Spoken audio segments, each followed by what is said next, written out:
5 days after my doctor told me I had aggressive lymphoma, my wife slid divorce papers across the kitchen counter while I was still wearing my hospital wristband.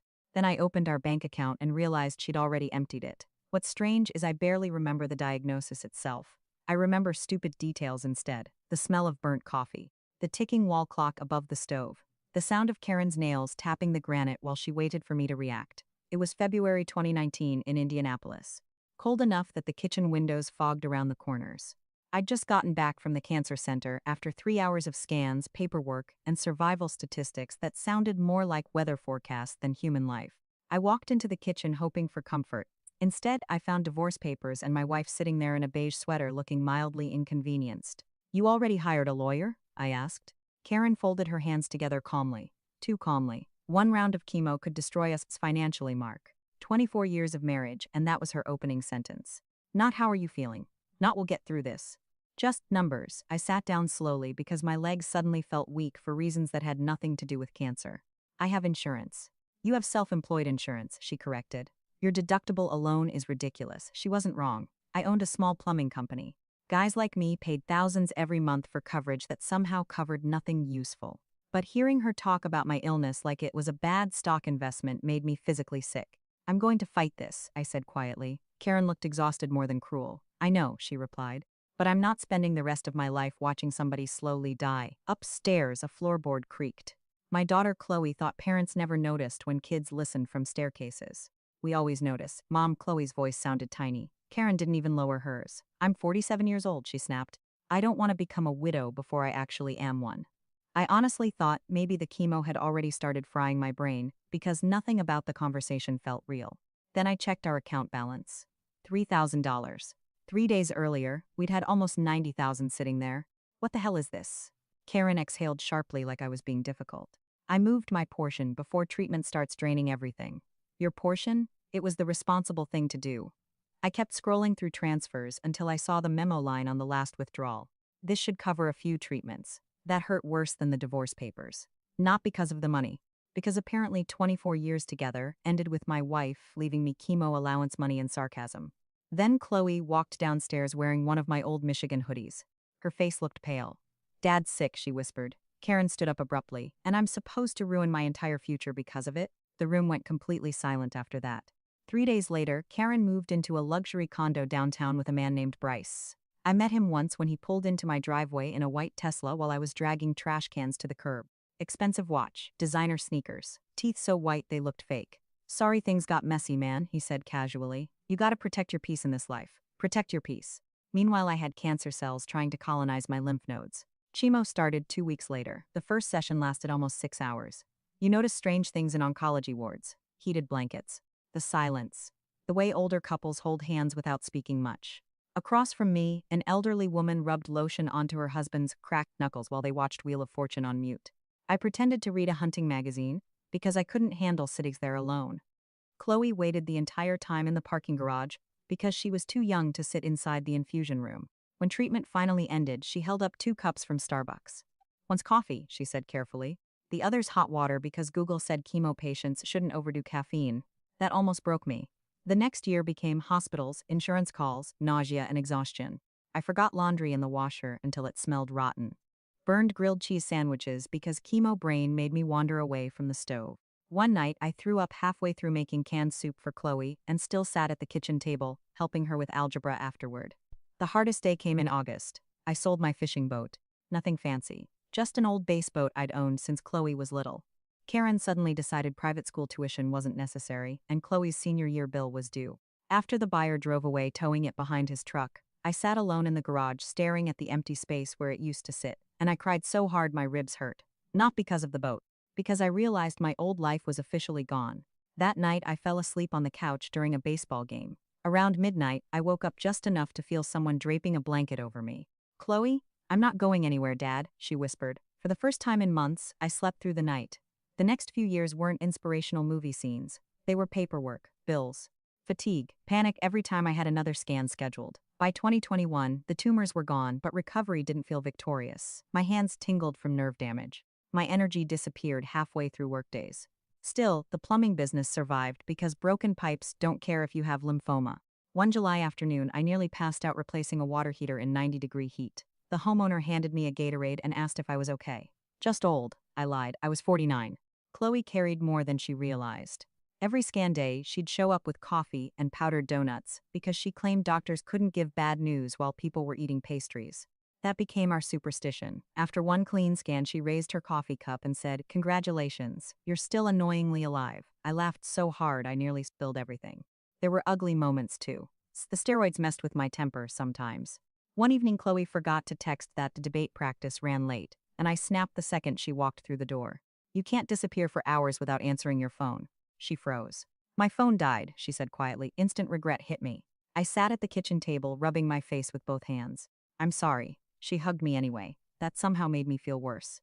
Meanwhile, Karen floated through our lives like an emotionally unavailable aunt with expensive taste. One birthday, she mailed Chloe a designer handbag with a card addressed to Claire. Wrong name.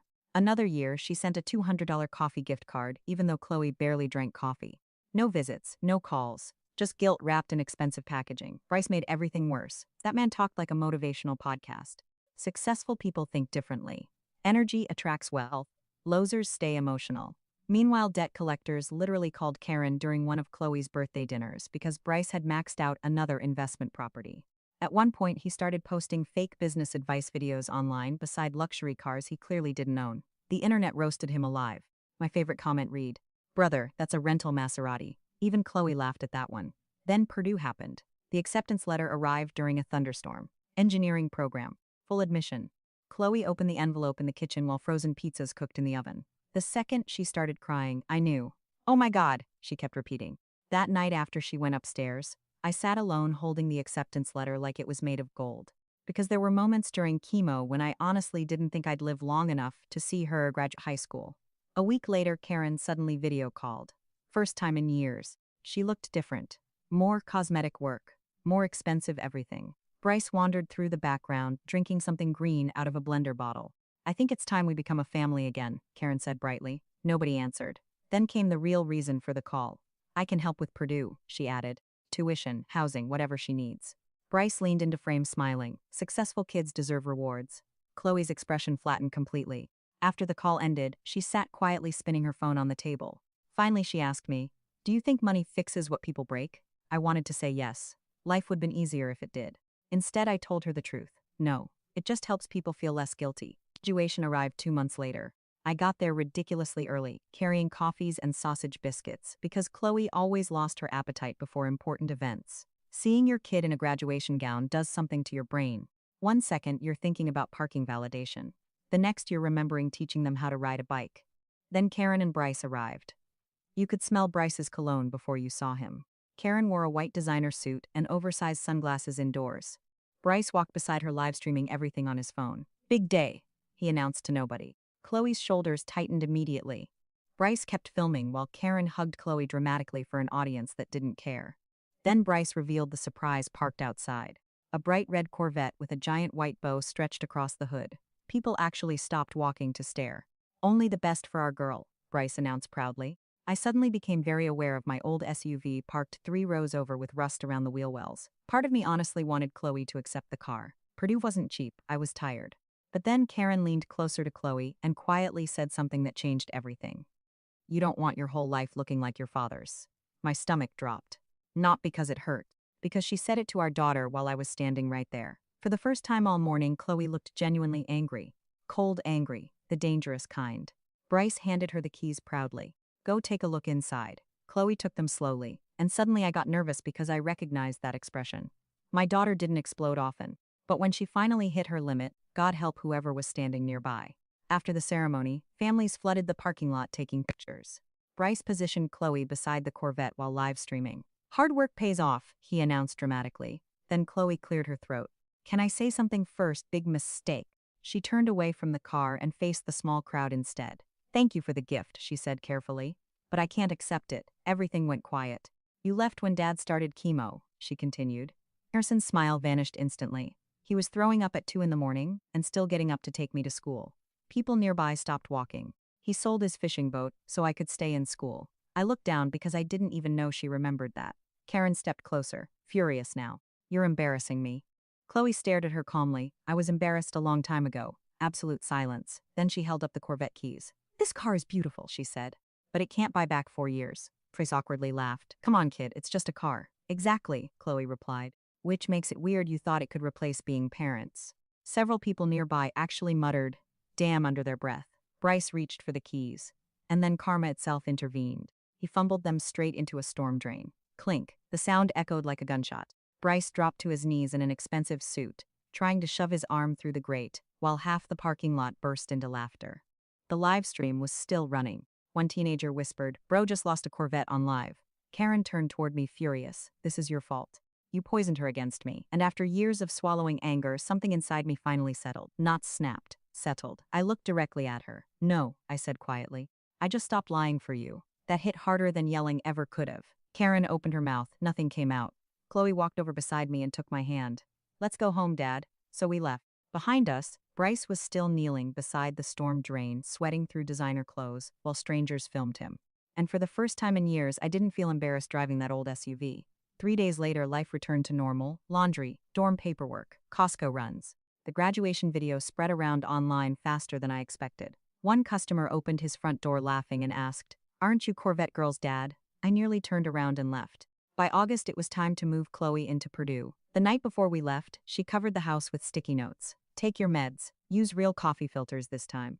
Love you more than football season. That last one nearly killed me. Halfway to campus, Chloe looked out the window and said quietly, If Mom contacts you again because of me, you don't have to protect her anymore. Maybe she was right. Maybe I had been protecting Karen for years. At Purdue, we unpacked the SUV in 90-degree heat, while exhausted parents dragged mini fridges through crowded dorms. Before I left, Chloe hugged me hard. I'll be okay, Dad, I know. The drive home felt painfully quiet. Then a week later, I took the SUV to finally fix the broken air conditioning.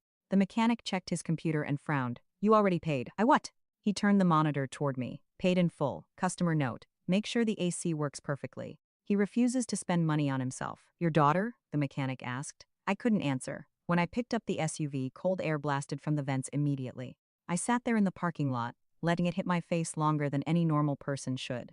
Then a folded note slipped from the visor into my lap. Dad, you spent years protecting me from storms I didn't even know were coming. Let me take care of you for once. Love, Chloe, I cried right there beside a vape shop and a Dollar General. Full ugly crying.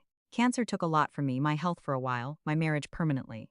The future I thought I understood. But illness has a way of exposing people. Some love you only until life becomes inconvenient. Some stay anyway.